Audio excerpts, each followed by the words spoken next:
ఈరోజు ఉదయం మన రాష్ట్ర హోంమంత్రి వంగలపూడి అనిత గారు బెల్లం వినాయకుడు మరియు సంపద వినాయకుడు టెంపుల్ను సందర్శించుకున్నారు.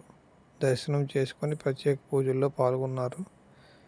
ఇంతకు ముందు నుంచే వద్దాం అనుకున్నారు, కానీ ఇప్పటికి కుదిరిందని ఆమె మాటల్లో చెప్పారు. ఈ దేవుడు చాలా ప్రతిభగల దేవుడని ఆవిడ మాటల్లో చెప్పారు. ఈ రెండు దేవాలయాలు విశాఖపట్నంకి చాలా ప్రసిద్ధి కలిగినవని, మనం ఏమి కోరుకున్నా సరే భగవంతుడు వెంటనే నెరవేరుస్తారని కూడా అన్నారు. జై బెల్లం వినాయక, శ్రీ సంపద వినాయకాయ నమః. ఓం నమ శివాయ, ఓం నమ శివాయ, ఓం నమ శివాయ. బెల్లం వినాయకుడు టెంపుల్ కేజీహెచ్ దగ్గర బీచ్ రోడ్డు సమీపంలో ఉన్నది. సంపద వినాయకుడు దేవాలయం ఆర్టీసీ కాంప్లెక్స్ దగ్గరలో ఉన్నది.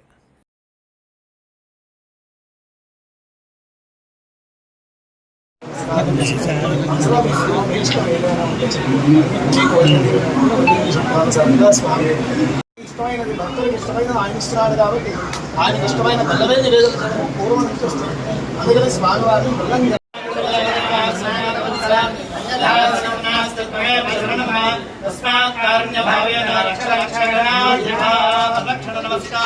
సమర్పయామి.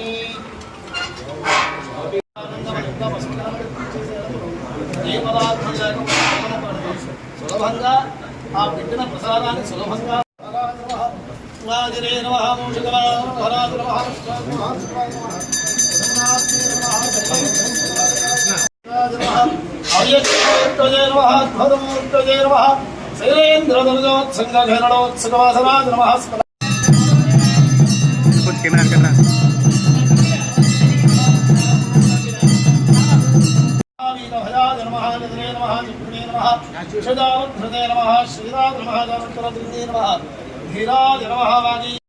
చూసి నమస్కారం చేసుకోండి.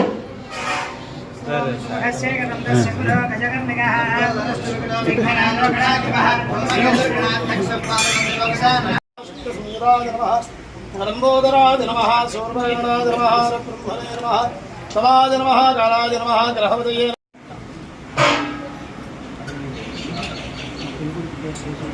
నమో నాదవతయే. ప్రతిష్టాత్మకమైన పేరును కన్నా మన బెల్లం వినాయకుడు దర్శనానికి ఈరోజు రావడం జరిగింది. ఎలక్షన్ టైంలోనే అనుకున్నాము. బెల్లం వినాయకుడు ప్రతిష్ట కూడా అందరికీ తెలుసు, కూడా అందరికీ తెలుసు. ఏమి మనసులో ఏమి కోరిక కోరుకొని బెల్లం నైవేద్యం పెడితే ఆ కోరిక తీర్చే ఒక వినాయకుడు, ఆనంద గణపతి దగ్గరికి ఈరోజు కుటుంబ సమేతంగా వచ్చి దర్శనం చేసుకొని ఏదైతే మొక్కులు తీర్చుకోవడం జరిగిందండి. ఈరోజు కార్యక్రమానికి ఇక్కడికి రావడం చాలా ఆనందంగా ఉంది. వచ్చిన తర్వాత కూడా పంతులు గారు కానీ ఇక్కడున్న డిపార్ట్మెంట్ వాళ్ళు కానీ వాళ్ళందరూ కూడా సాధారణంగా ఆహ్వానించడమే కాకుండా ఒక మంచి దర్శనం ఇప్పించి మంచి పూజా కార్యక్రమాలు చేసి రాష్ట్రంలో ప్రజలందరూ కూడా మంచిగా ఉండాలి, రాష్ట్రంలోని పరిపాలన చేసే చంద్రబాబు నాయుడు గారు కానీ, పవన్ కళ్యాణ్ గారు కానీ, లోకేష్ గారు కానీ అందరూ కూడా ఆయురారోగ్యాలు ఇవ్వాలని మనస్ఫూర్తిగా కోరుకొని దండం పెట్టుకుని రావడం.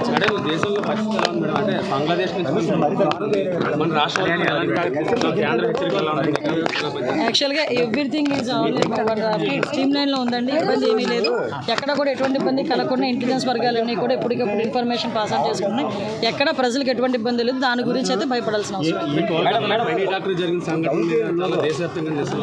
మన రాష్ట్రంలో ముఖ్యంగా కేజీకి సంబంధించి కానీ ఆంధ్ర విశ్వవిద్యాలయం సంబంధించి కానీ ఇక్కడ స్టూడెంట్స్ భద్రత కానీ వాళ్ళ హాస్టల్కి వెళ్ళేటప్పుడు లేదండి. విషయం ఏంటంటే ఎక్కడైనా ఎవరికైనా ఏమైనా ఇబ్బంది అనుకునేటట్టయితే మా ఇంటెలిజెన్స్ వర్గాలన్నీ బాగా పనిచేస్తున్నాయి. అట్ ద సేమ్ టైం ఎవరికైనా ఇబ్బంది కలుగుతుంది అనుకున్న వెంటనే మా డిపార్ట్మెంట్ వాళ్ళకి ఇన్ఫర్మేషన్ ఇచ్చినా కూడా దానికి ప్రత్యేకంగా ఒక సెల్ కూడా ఏర్పాటు చేసే కార్యక్రమాన్ని కూడా మేము తీసుకుంటాం.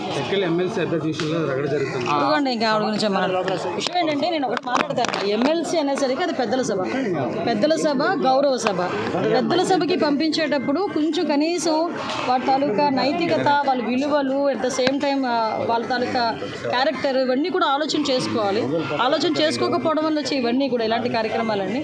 నేనేమంటానంటే ఇతని గురించి నేను మాట్లాడే ఎమ్మెల్సీ అనంతబాబు ఉన్నాడు. అనంతబాబు డైరెక్ట్గా సొంత డ్రైవర్ని చంపేసి డోర్ డెలివరీ చేశాడు. అలాంటి వాడు వచ్చి ఈరోజు కనీసం జగన్మోహన్ రెడ్డి చంపినోడికి దిక్కు లేదు, చంపినోడికి ఎమ్మెల్సీ కింద రాజీనామా చేయించలేదు. జైలుకి వెళ్ళి వచ్చినోడికి ఎమ్మెల్సీకి రాజీనామా చేయించలేదు, కనీసం అందులోనే కొనసాగుతున్నాడు. పార్టీ నుంచి కూడా సస్పెండ్ చేయలేదు. అది వాళ్ళ నైతికత, అది వాళ్ళ విలువలు. అటువంటి వాళ్ళ గురించి ఏం మాట్లాడదాం చెప్పండి. అనవసరంగా వాళ్ళ గురించి మాట్లాడి మా స్థాయిని మేము దిగదార్చుకోవాలి. ఆగస్టు 15 సంబంధించి రాష్ట్ర ప్రజలకు ఏం చెప్పదలుచుకున్నారు? భవిష్యత్తు ఈరోజు 2047 దిశగా ఈరోజు అడుగులు వేయబోతున్నామండి. ఒకనొక సందర్భంలో చంద్రబాబు నాయుడు గారు 2020 విజన్ అని చెప్పేసి 1994 ఆ టైంలోనే మాట్లాడినప్పుడు చాలామంది నవ్వుకున్నారు. కానీ 2020కి ఆ విజన్ అన్నది కూడా ఫుల్ఫిల్ అయ్యి ఆయన ఏదైతే చెప్పారో ఆ దిశగా ముందుకెళ్ళిన పరిస్థితి కూడా మనందరం చూసాము.